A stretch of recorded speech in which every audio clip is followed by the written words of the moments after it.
In this video, I'll show you how to add a widget on the home screen of your iPad 11 with the A16 chip. So to do this, you simply have to keep press anywhere on your home screen where there's no app. So let me keep press over here. Whoops, let me do it again. Here I go. And now on the top left corner, you're going to press Edit. Select Add Widget. And now you're going to have a few different choices. Depending what you're trying to add, you can scroll down and all the apps that are capable to having a widget will be over here. So let me pick one. I would say Maps. Once you have selected the app, you'll be able to browse by swiping, showing you different kind of widgets, different sizes as well. Let's say I want to have this big one.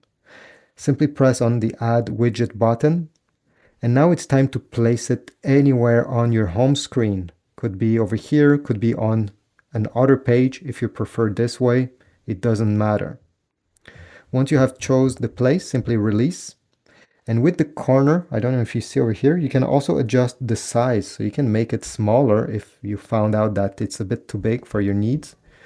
Okay, adjust it and release once you're ready. To confirm and save the way it is, simply press Done on the top right corner, and this is about it. You just added a widget on the home screen. Thanks for watching. Leave a like, but also comment down below. Tell me it worked, tell me if it was useful or not, and I'll see you in the next video.